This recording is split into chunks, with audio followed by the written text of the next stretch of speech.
Jane Eyre. Narrated by Clarissa Whitehall. Chapter 34. It was near Christmas by the time all was settled. The season of general holiday approached. I now closed Morton School, taking care that the parting should not be barren on my side. Good fortune opens the hand as well as the heart wonderfully, and to give somewhat when we have largely received, is but to afford a vent to the unusual ebullition of the sensations. I had long felt with pleasure that many of my rustic scholars liked me, and when we parted, that consciousness was confirmed. They manifested their affection plainly and strongly. Deep was my gratification to find I had really a place in their unsophisticated hearts. I promised them that never a week should pass in future that I did not visit them, and give them an hour's teaching in their school. Mr. Rivers came up as, having seen the classes, now numbering 60 girls, file out before me, and locked the door. I stood with the key in my hand, exchanging a few words of special farewell with some half-dozen of my best scholars, as decent, respectable, modest, and well-informed young women as could be found in the ranks of the British peasantry. And that is saying a great deal, for after all, the British peasantry are the best taught, best mannered, most self-respecting of any in Europe. Since those days I have seen paysans and bouwerinnen, and the best of them seem to me ignorant, coarse, and besotted, compared with my Morton girls. Do you consider you have got your reward for a season of exertion? Asked Mr. Rivers, when they were gone. Does not the consciousness of having done some real good in your day and generation give pleasure? Doubtless.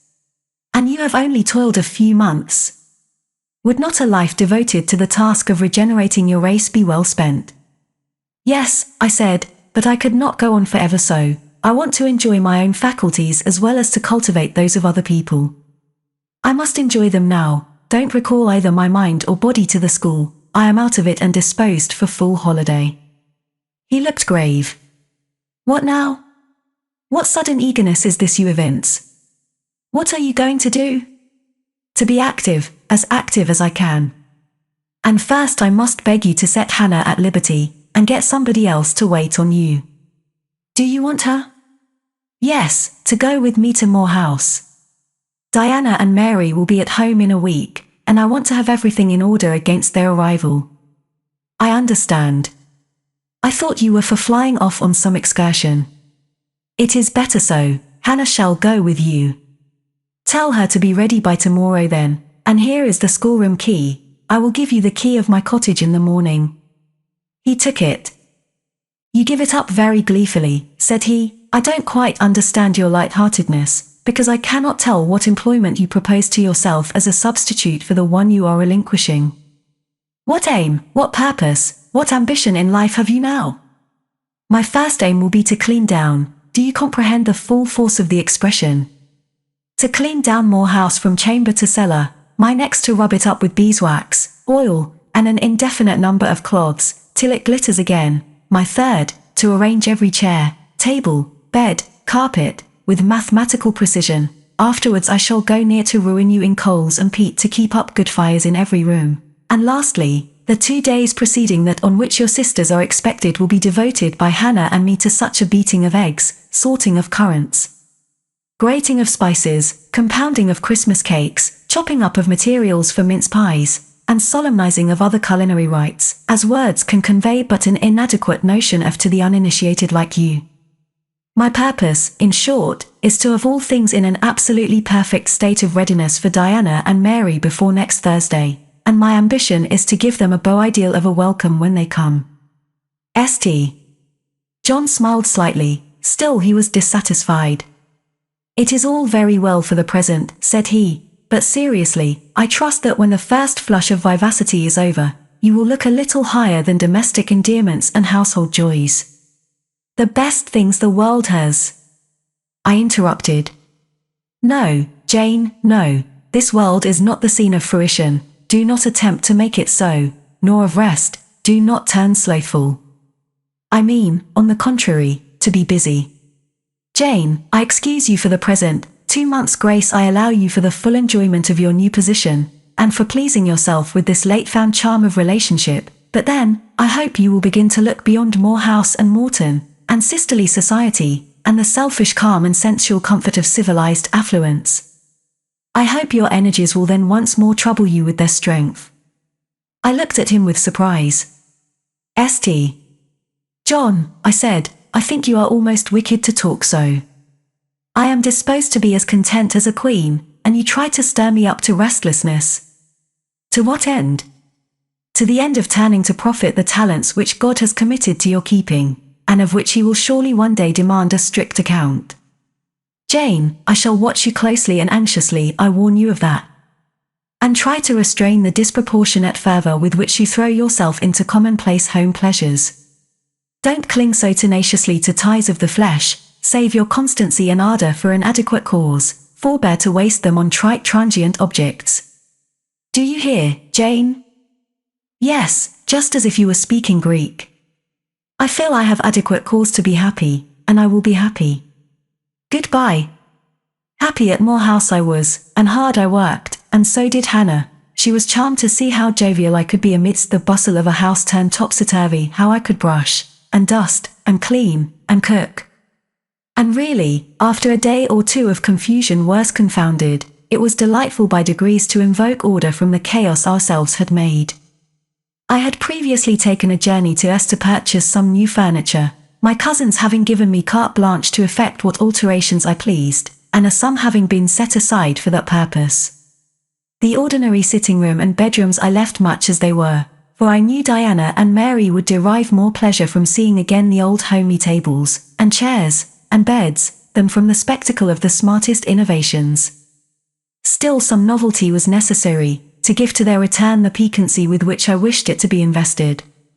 Dark handsome new carpets and curtains, an arrangement of some carefully selected antique ornaments in porcelain and bronze, new coverings, and mirrors, and dressing cases, for the toilet tables, answered the end. They looked fresh without being glaring. A spare parlour and bedroom I refurnished entirely, with old mahogany and crimson upholstery. I laid canvas on the passage, and carpets on the stairs.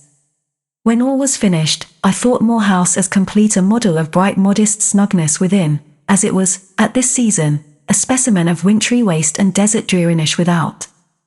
The eventful Thursday at length came. They were expected about dark, and ere dusk fires were lit upstairs and below.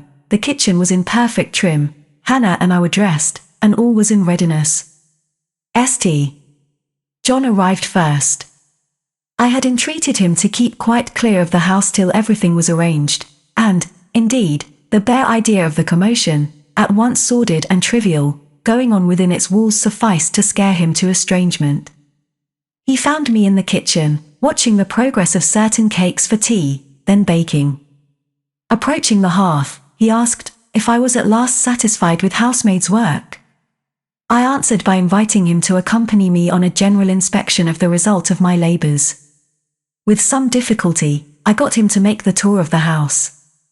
He just looked in at the doors I opened, and when he had wandered upstairs and downstairs, he said I must have gone through a great deal of fatigue and trouble to have effected such considerable changes in so short a time, but not a syllable did he utter indicating pleasure in the improved aspect of his abode. This silence damped me. I thought perhaps the alterations had disturbed some old associations he valued. I inquired whether this was the case, no doubt in a somewhat crestfallen tone. Not at all, he had, on the contrary, remarked that I had scrupulously respected every association. He feared, indeed, I must have bestowed more thought on the matter than it was worth. How many minutes, for instance, had I devoted to studying the arrangement of this very room? By the by, could I tell him where such a book was? I showed him the volume on the shelf. He took it down, and withdrawing to his accustomed window recess, he began to read it. Now, I did not like this, reader. St. John was a good man, but I began to feel he had spoken truth of himself when he said he was hard and cold. The humanities and amenities of life had no attraction for him, its peaceful enjoyments no charm. Literally, he lived only to aspire after what was good and great, certainly, but still he would never rest, nor approve of others resting round him.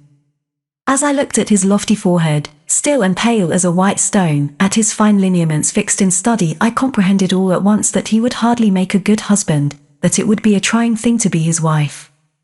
I understood, as by inspiration, the nature of his love for Miss Oliver, I agreed with him that it was but a love of the senses. I comprehended how he should despise himself for the feverish influence it exercised over him, how he should wish to stifle and destroy it, how he should mistrust its ever conducting permanently to his happiness or hers. I saw he was of the material from which nature hews her heroes, Christian and pagan, her lawgivers, her statesmen, her conquerors, a steadfast bulwark for great interests to rest upon, but, at the fireside, too often a cold cumbrous column, gloomy and out of place. This parlour is not his sphere, I reflected, the Himalayan ridge or kaffir bush, even the plague-cursed Guinea coast swamp would suit him better. Well may he eschew the calm of domestic life, it is not his element, there his faculties stagnate, they cannot develop or appear to advantage. It is in scenes of strife and danger where courage is proved, and energy exercised, and fortitude tasked, that he will speak and move, the leader and superior. A merry child would have the advantage of him on this hearth. He is right to choose a missionary's career, I see it now. They are coming! They are coming, cried Hannah, throwing open the parlour door. At the same moment old Carlo barked joyfully. Out I ran. It was now dark, but a rumbling of wheels was audible. Hannah soon had a lantern lit. The vehicle had stopped at the wicket, the driver opened the door. First one well-known form, then another, stepped out.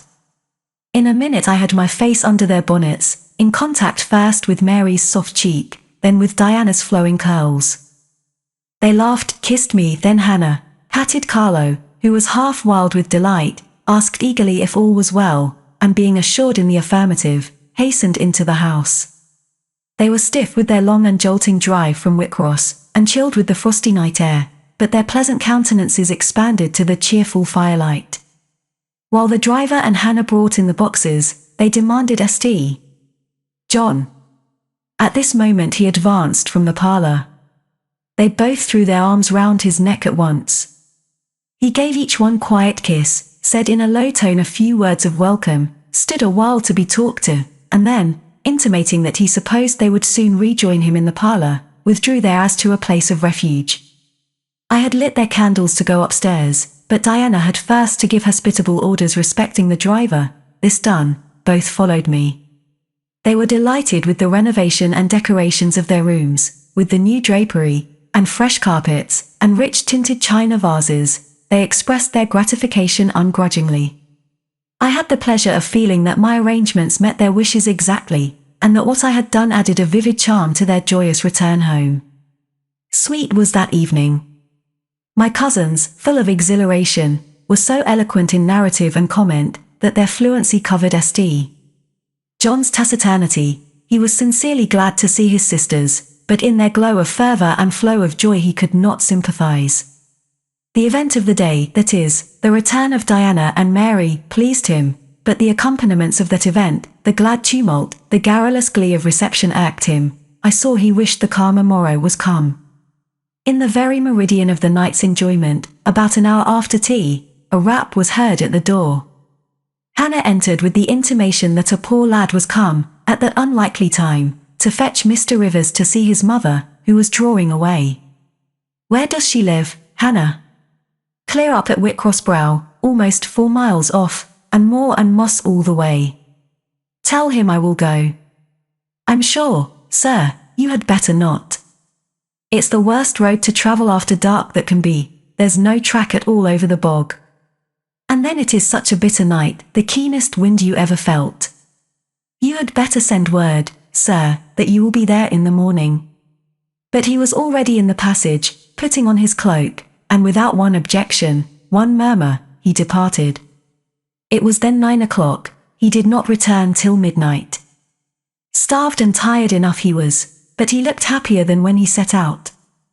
He had performed an act of duty, made an exertion, felt his own strength to do and deny, and was on better terms with himself. I am afraid the whole of the ensuing week tried his patience. It was Christmas week. We took to no settled employment, but spent it in a sort of merry domestic dissipation. The air of the moors, the freedom of home, the dawn of prosperity, acted on Diana and Mary's spirits like some life-giving elixir. They were gay from morning till noon, and from noon till night. They could always talk, and their discourse, witty, pithy, original, had such charms for me, that I preferred listening to, and sharing in it, to doing anything else. St.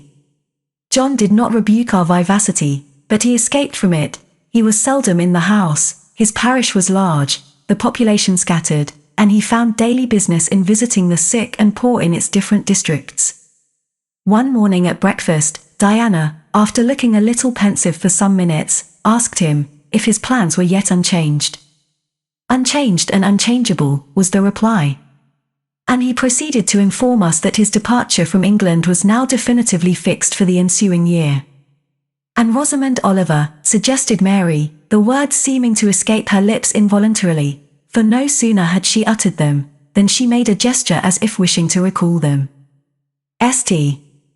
John had a book in his hand. It was his unsocial custom to read at meals. He closed it, and looked up.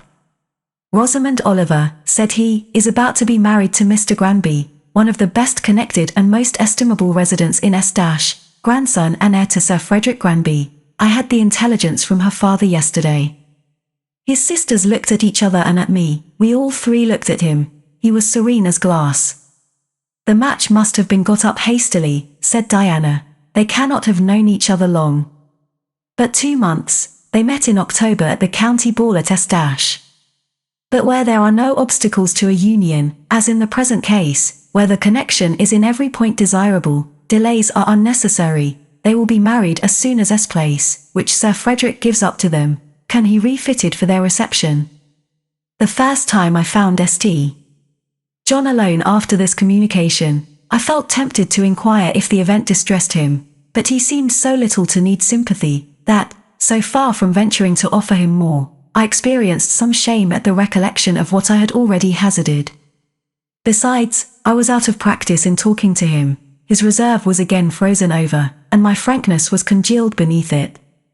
He had not kept his promise of treating me like his sisters. He continually made little chilling differences between us, which did not at all tend to the development of cordiality. In short, now that I was acknowledged his kinswoman, and lived under the same roof with him, I felt the distance between us to be far greater than when he had known me only as the village schoolmistress.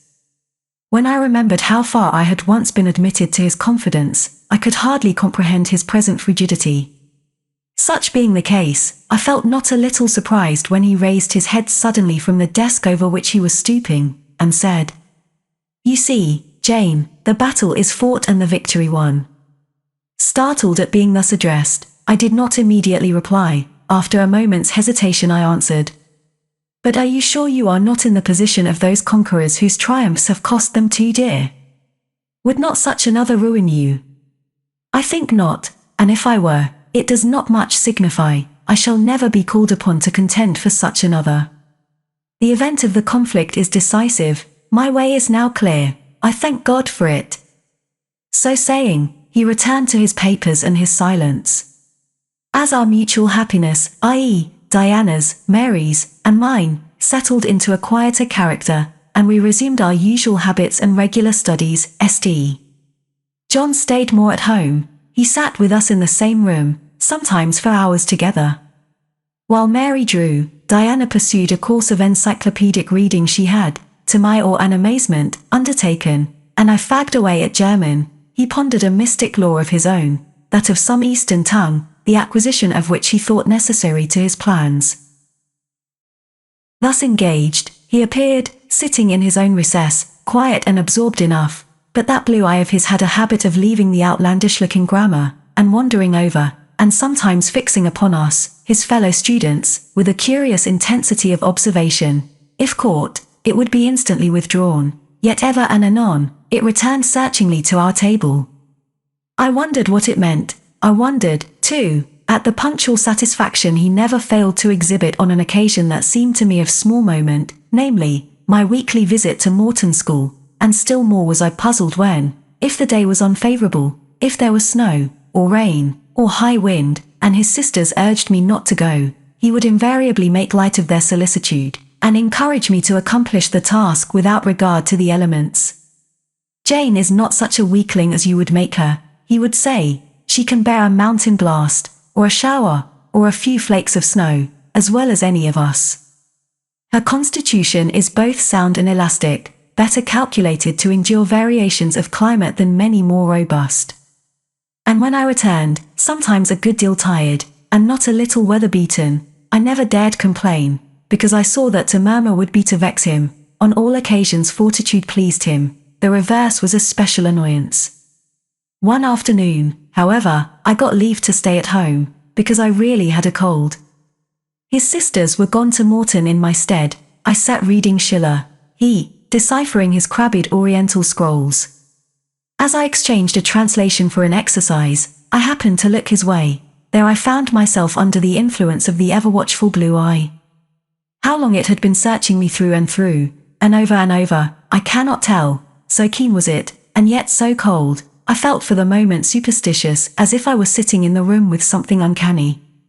"Jane, what are you doing?" "Learning German." "I want you to give up German and learn Hindustani." "You are not in earnest."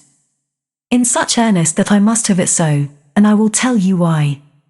He then went on to explain that Hindustani was the language he was himself at present studying, that as he advanced, he was apt to forget the commencement, that it would assist him greatly to have a pupil with whom he might again and again go over the elements, and so fix them thoroughly in his mind, that his choice had hovered for some time between me and his sisters, but that he had fixed on me because he saw I could sit at a task the longest of the three. Would I do him this favor? I should not, perhaps, have to make the sacrifice long, as it wanted now barely 3 months to his departure. St. John was not a man to be lightly refused. You felt that every impression made on him, either for pain or pleasure, was deep-graved and permanent. I consented. When Diana and Mary returned, the former found her scholar transferred from her to her brother. She laughed, and both she and Mary agreed that St. John should never have persuaded them to such a step. He answered quietly, "I know it." I found him a very patient, very forbearing, and yet an exacting master. He expected me to do a great deal, and when I fulfilled his expectations, he, in his own way, fully testified his approbation. By degrees, he acquired a certain influence over me that took away my liberty of mind. His praise and notice were more restraining than his indifference.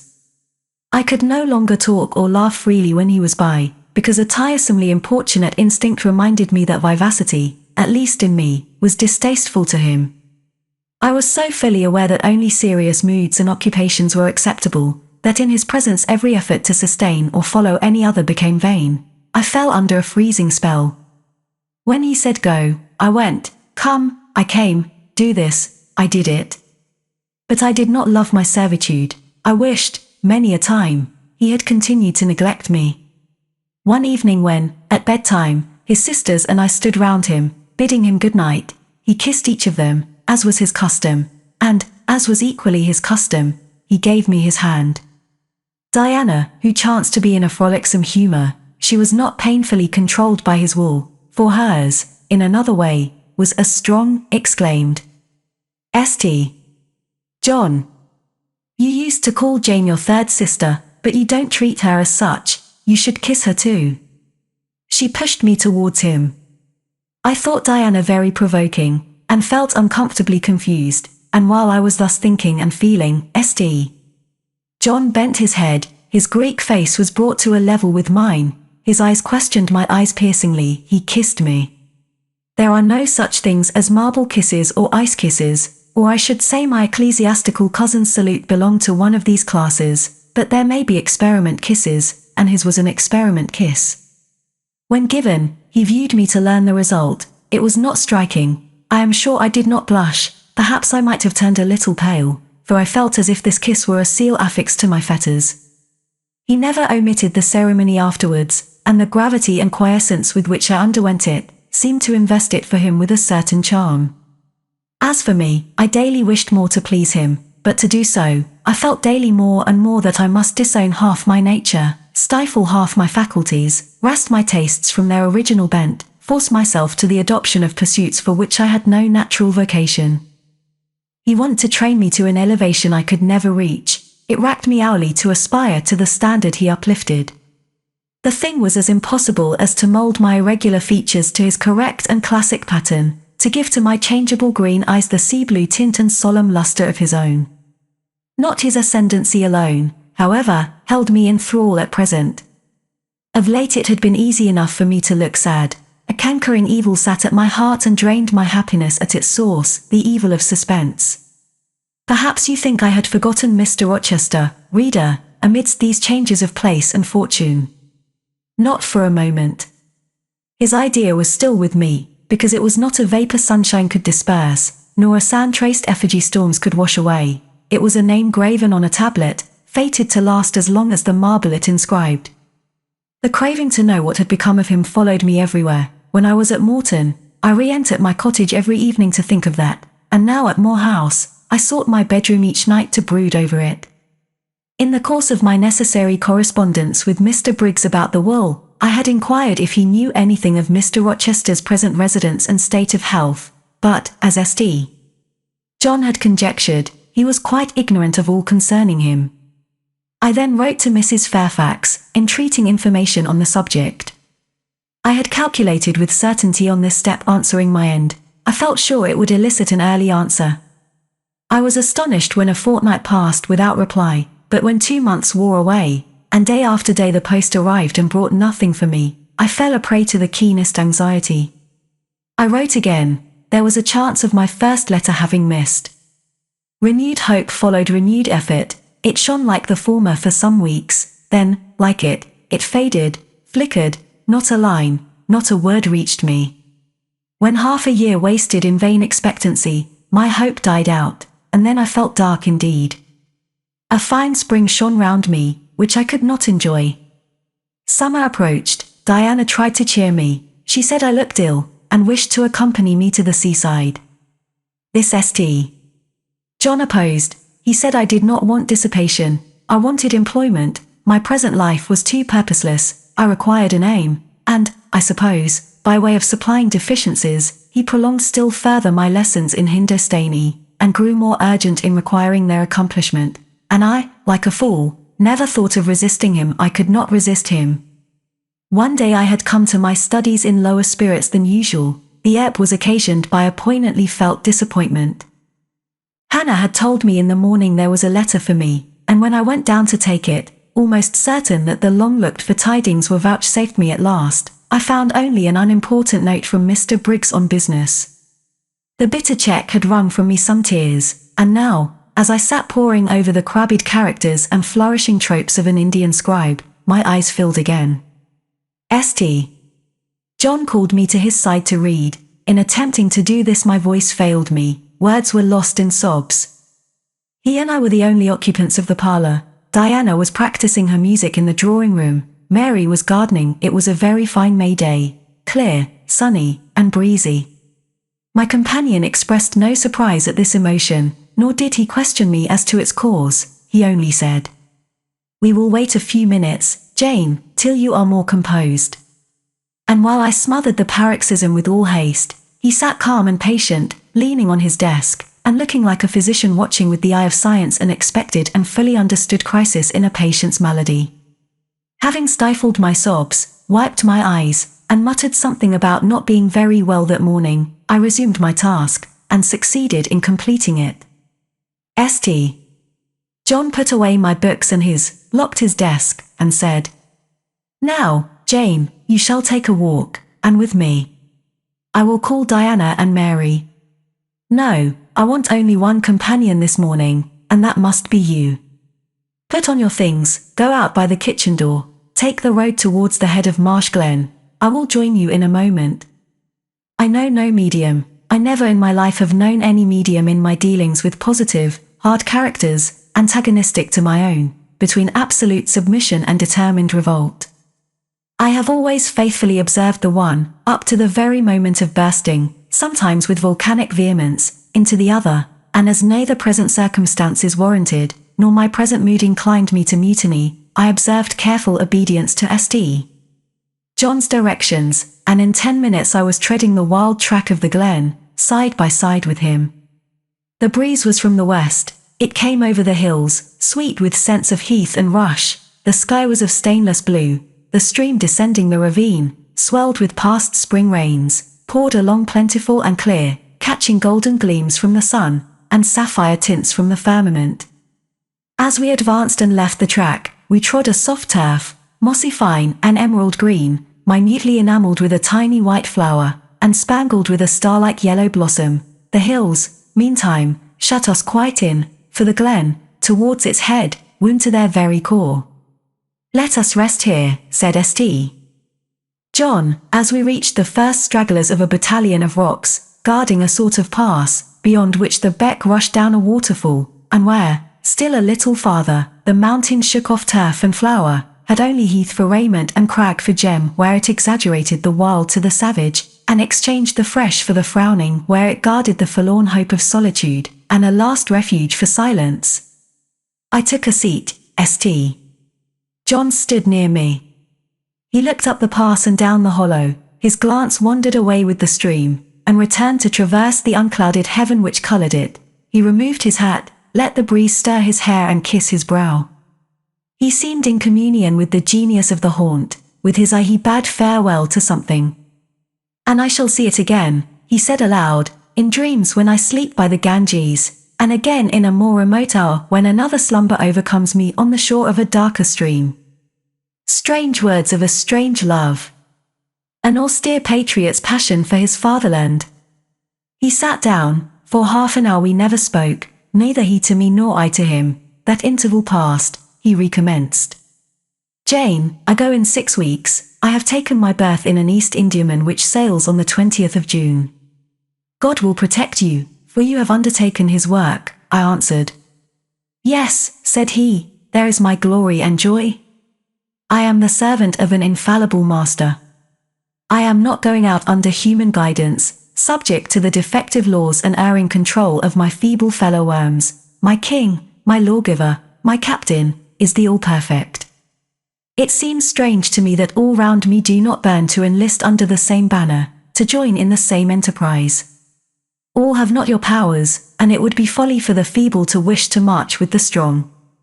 I do not speak to the feeble, or think of them. I address only such as are worthy of the work, and competent to accomplish it. Those are few in number, and difficult to discover. You say truly, but when found, it is right to stir them up, to urge and exhort them to the effort, to show them what their gifts are, and why they were given, to speak heaven's message in their ear, to offer them, direct from God, a place in the ranks of his chosen. If they are really qualified for the task, will not their own hearts be the first to inform them of it? I felt as if an awful charm was framing round and gathering over me. I trembled to hear some fatal word spoken which would at once declare and rivet the spell. "And what does your heart say?" demanded St. John. "My heart is mute, my heart is mute," I answered, struck and thrilled. "Then I must speak for it," continued the deep, relentless voice. "Jane, come with me to India, come as my helpmeet and fellow-labourer." The glen and sky spun round, the hills heaved. It was as if I had heard a summons from heaven, as if a visionary messenger, like him of Macedonia, had announced, "Come over and help us." But I was no apostle, I could not behold the herald, I could not receive his call. "Oh, St. John," I cried, "have some mercy." I appealed to one who, in the discharge of what he believed his duty, knew neither mercy nor remorse. He continued, "God and nature intended you for a missionary's wife. It is not personal, but mental endowments they have given you. You are formed for labor, not for love. A missionary's wife you shall be. You shall be mine. I claim you not for my pleasure, but for my sovereign's service." "I am not fit for it. I have no vocation," I said. He had calculated on these first objections. He was not irritated by them. Indeed, as he leaned back against the crag behind him, folded his arms on his chest, and fixed his countenance, I saw he was prepared for a long and trying opposition, and had taken in a stock of patience to last him to its close, resolved, however, that close should be conquest for him. "Humility, Jane," said he, "is the groundwork of Christian virtues. You say right that you are not fit for the work. Who is fit for it? Or who, that ever was truly called, believed himself worthy of the summons? I, for instance, am but dust and ashes. With St. Paul, I acknowledge myself the chiefest of sinners, but I do not suffer this sense of my personal vileness to daunt me. I know my leader, that he is just as well as mighty, and while he has chosen a feeble instrument to perform a great task, he will, from the boundless stores of his providence, supply the inadequacy of the means to the end. Think like me, Jane, trust like me. It is the rock of ages I ask you to lean on, do not doubt but it will bear the weight of your human weakness. I do not understand a missionary life, I have never studied missionary labors. Though I, humble as I am, can give you the aid you want, I can set you your task from hour to hour, stand by you always, help you from moment to moment. This I could do in the beginning, soon, for I know your powers, you would be as strong and apt as myself, and would not require my help. But my powers, where are they for this undertaking? I do not feel them. Nothing speaks or stirs in me while you talk. I am sensible of no light kindling, no life quickening, no voice counseling or cheering. Oh, I wish I could make you see how much my mind is at this moment like a rayless dungeon, with one shrinking fear fettered in its depths, the fear of being persuaded by you to attempt what I cannot accomplish. I have an answer for you, hear it. I have watched you ever since we first met, I have made you my study for 10 months. I have proved you in that time by sundry tests, and what have I seen and elicited? In the village school I found you could perform well, punctually, uprightly, labor uncongenial to your habits and inclinations. I saw you could perform it with capacity and tact, you could win while you controlled. In the calm with which you learnt you had become suddenly rich, I read a mind clear of the vice of Demas, lucre had no undue power over you. In the resolute readiness with which you cut your wealth into 4 shares, keeping but one to yourself, and relinquishing the 3 others to the claim of abstract justice, I recognized a soul that reveled in the flame and excitement of sacrifice. In the tractability with which, at my wish, you forsook a study in which you were interested, and adopted another because it interested me, in the untiring assiduity with which you have since persevered in it, in the unflagging energy and unshaken temper with which you have met its difficulties, I acknowledge the complement of the qualities I seek. Jane, you are docile, diligent, disinterested, faithful, constant, and courageous, very gentle, and very heroic. Cease to mistrust yourself, I can trust you unreservedly. As a conductress of Indian schools, and a helper amongst Indian women, your assistance will be to me invaluable. My iron shroud contracted round me, persuasion advanced with slow sure step. Shut my eyes as I would, these last words of his succeeded in making the way, which had seemed blocked up, comparatively clear. My work, which had appeared so vague, so hopelessly diffuse, condensed itself as he proceeded, and assumed a definite form under his shaping hand.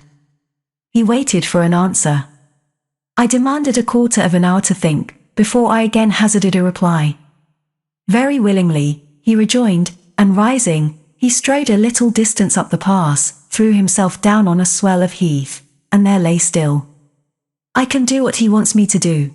I am forced to see and acknowledge that, I meditated, that is, if life be spared me. But I feel mine is not the existence to be long protracted under an Indian Sunday. What then? He does not care for that. When my time came to die, he would resign me, in all serenity and sanctity, to the God who gave me. The case is very plain before me. In leaving England, I should leave a loved but empty land. Mr. Rochester is not there, and if he were, what can that ever be to me? My business is to live without him now, nothing so absurd, so weak as to drag on from day to day, as if I were waiting some impossible change in circumstances, which might reunite me to him. Of course, as St. John once said, I must seek another interest in life to replace the one lost. Is not the occupation he now offers me truly the most glorious man can adopt or God assign? Is it not, by its noble cares and sublime results, the one best calculated to fill the void left by uptorn affections and demolished hopes? I believe I must say, yes, and yet I shudder. Alas! If I join St. John, I abandon half myself. If I go to India, I go to premature death. And how will the interval between leaving England for India, and India for the grave, be filled? Oh, I know well. That, too, is very clear to my vision. By straining to satisfy St. John till my sinews ache, I shall satisfy him to the finest central point and farthest outward circle of his expectations. If I do go with him, if I do make the sacrifice he urges, I will make it absolutely. I will throw all on the altar, heart, vitals, the entire victim. He will never love me, but he shall approve me. I will show him energies he has not yet seen, resources he has never suspected. Yes, I can work as hard as he can, and with as little grudging. Consent, then, to his demand is possible, but for one item, one dreadful item.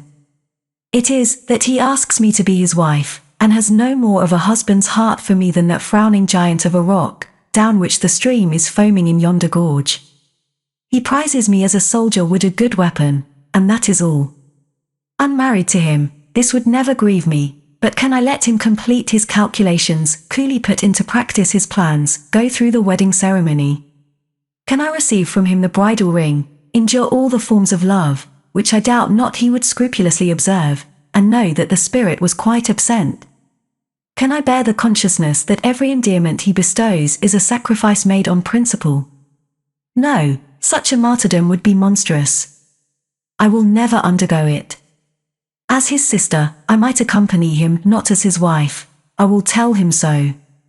I looked towards the knoll. There he lay, still as a prostrate column, his face turned to me, his eye beaming watchful and keen. He started to his feet and approached me. I am ready to go to India, if I may go free. Your answer requires a commentary, he said. It is not clear. You have hitherto been my adopted brother, I, your adopted sister. Let us continue as such. You and I had better not marry. He shook his head. Adopted fraternity will not do in this case. If you were my real sister it would be different. I should take you, and seek no wife. But as it is, either our union must be consecrated and sealed by marriage, or it cannot exist. Practical obstacles oppose themselves to any other plan. Do you not see it, Jane? Consider a moment, your strong sense will guide you.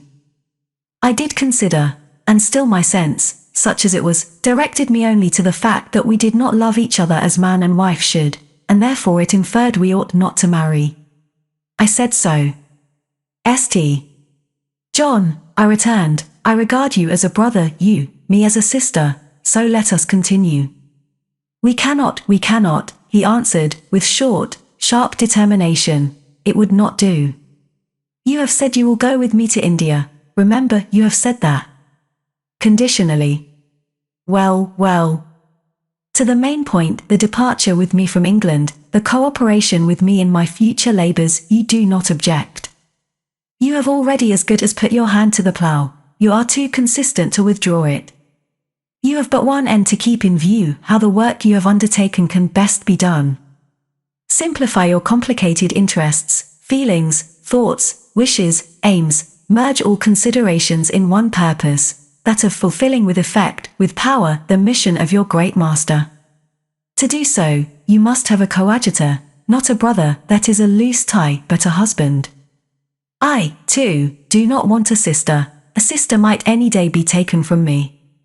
I want a wife, the sole helpmeet I can influence efficiently in life, and retain absolutely till death. I shuddered as he spoke. I felt his influence in my marrow, his hold on my limbs. Seek one elsewhere than in me, St. John, seek one fitted to you. One fitted to my purpose, you mean fitted to my vocation. Again I tell you it is not the insignificant private individual, the mere man, with the man's selfish senses I wish to mate. It is the missionary.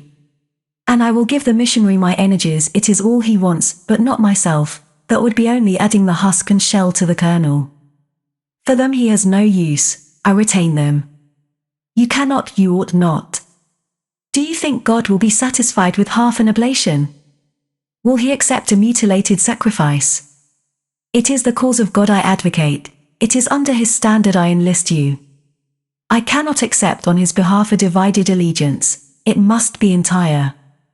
Oh, I will give my heart to God, I said. You do not want it. I will not swear, reader, that there was not something of repressed sarcasm both in the tone in which I uttered this sentence, and in the feeling that accompanied it. I had silently feared St. John till now, because I had not understood him. He had held me in awe, because he had held me in doubt. How much of him was saint, how much mortal, I could not heretofore tell, but revelations were being made in this conference, the analysis of his nature was proceeding before my eyes. I saw his fallibilities, I comprehended them. I understood that, sitting there where I did, on the bank of heath, and with that handsome form before me, I sat at the feet of a man, caring as I. The veil fell from his hardness and despotism.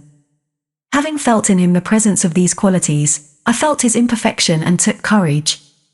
I was with an equal, one with whom I might argue, one whom, if I saw good, I might resist. He was silent after I had uttered the last sentence, and I presently risked an upward glance at his countenance. His eye, bent on me, expressed at once stern surprise and keen inquiry. Is she sarcastic? And sarcastic to me, it seemed to say. What does this signify? Do not let us forget that this is a solemn matter, he said ere long, one of which we may neither think nor talk lightly without sin. I trust, Jane, you are in earnest when you say you will serve your heart to God. It is all I want. Once wrench your heart from man, and fix it on your Maker, the advancement of that Maker's spiritual kingdom on earth will be your chief delight and endeavor. You will be ready to do at once whatever furthers that end. You will see what impetus would be given to your efforts and mine by our physical and mental union in marriage, the only union that gives a character of permanent conformity to the destinies and designs of human beings, and, passing over all minor caprices, all trivial difficulties and delicacies of feeling, all scruple about the degree, kind, strength or tenderness of mere personal inclination, you will hasten to enter into that union at once. Shall I? I said briefly, and I looked at his features, beautiful in their harmony, but strangely formidable in their still severity, at his brow, commanding but not open, at his eyes, bright and deep and searching, but never soft, at his tall imposing figure, and fancied myself in idea his wife. Oh! It would never do. As his curate, his comrade, all would be right. I would cross oceans with him in that capacity, toil under eastern suns, in Asian deserts with him in that office, admire and emulate his courage and devotion and vigor, accommodate quietly to his masterhood, smile undisturbed at his ineradicable ambition, discriminate the Christian from the man, profoundly esteem the one, and freely forgive the other. I should suffer often, no doubt, attached to him only in this capacity. My body would be under rather a stringent yoke, but my heart and mind would be free. I should still have my unblighted self to turn to, my natural unenslaved feelings with which to communicate in moments of loneliness. There would be recesses in my mind which would be only mine, to which he never came, and sentiments growing there fresh and sheltered which his austerity could never blight, nor his measured warrior march trample down. But as his wife, at his side always, and always restrained, and always checked, forced to keep the fire of my nature continually low, to compel it to burn inwardly and never utter a cry, though the imprisoned flame consumed vital after vital, this would be unendurable. St. John! I exclaimed, when I had got so far in my meditation. Well, he answered icily. I repeat, I freely consent to go with you as your fellow missionary, but not as your wife. I cannot marry you and become part of you. A part of me you must become, he answered steadily, otherwise the whole bargain is void. How can I, a man not yet 30, take out with me to India a girl of 19, unless she be married to me? How can we be forever together, sometimes in solitudes, sometimes amidst savage tribes, and unwed? Very well, I said shortly, under the circumstances, quite as well as if I were either your real sister, or a man and a clergyman like yourself. It is known that you are not my sister. I cannot introduce you as such. To attempt it would be to fasten injurious suspicions on us both. And for the rest, though you have a man's vigorous brain, you have a woman's heart, and it would not do. It would do, I affirmed with some disdain, perfectly well. I have a woman's heart, but not where you are concerned. For you I have only a comrade's constancy, a fellow soldier's frankness, fidelity, fraternity, if you like, a neophyte's respect and submission to his hierophant, nothing more, don't fear. It is what I want, he said, speaking to himself, it is just what I want. And there are obstacles in the way, they must be hewn down. Jane, you would not repent marrying me, be certain of that, we must be married. I repeat it, there is no other way, and undoubtedly enough of love would follow upon marriage to render the union right even in your eyes. I scorn your idea of love, I could not help saying, as I rose up and stood before him, leaning my back against the rock. I scorn the counterfeit sentiment you offer, yes, St. John, and I scorn you when you offer it. He looked at me fixedly, compressing his well-cut lips while he did so. Whether he was incensed or surprised, or what, it was not easy to tell, he could command his countenance thoroughly. I scarcely expected to hear that expression from you, he said, I think I have done and uttered nothing to deserve scorn. I was touched by his gentle tone, and overawed by his high, calm mien. Forgive me the words, St. John, but it is your own fault that I have been roused to speak so unguardedly. You have introduced a topic on which our natures are at variance, a topic we should never discuss. The very name of love is an apple of discord between us. If the reality were required, what should we do? How should we feel? My dear cousin, abandon your scheme of marriage, forget it. No, said he, it is a long-cherished scheme, and the only one which can secure my great end, but I shall urge you no further at present. Tomorrow, I leave home for Cambridge. I have many friends there to whom I should wish to say farewell. I shall be absent a fortnight, take that space of time to consider my offer, and do not forget that if you reject it, it is not me you deny, but God. Through my means, he opens to you a noble career, as my wife only can you enter upon it. Refuse to be my wife, and you limit yourself forever to a track of selfish ease and barren obscurity. Tremble lest in that case you should be numbered with those who have denied the faith, and are worse than infidels. He had done. Turning from me, he once more looked to river, looked to hill. But this time his feelings were all pent in his heart. I was not worthy to hear them uttered.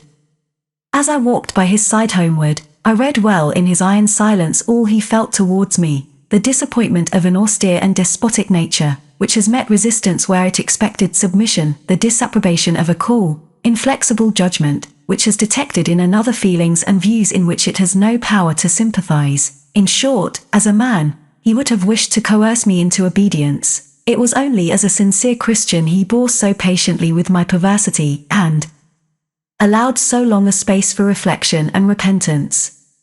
That night, after he had kissed his sisters, he thought proper to forget even to shake hands with me, but left the room in silence. I who, though I had no love, had much friendship for him, was hurt by the marked omission, so much hurt that tears started to my eyes. I see you and St. John have been quarrelling, Jane, said Diana, during your walk on the moor. But go after him, he is now lingering in the passage expecting you, he will make it up. I have not much pride under such circumstances, I would always rather be happy than dignified, and I ran after him, he stood at the foot of the stairs. Good night, St. John, said I. Good night, Jane, he replied calmly. Then shake hands, I added. What a cold, loose touch, he impressed on my fingers. He was deeply displeased by what had occurred that day. Cordiality would not warm, nor tears move him.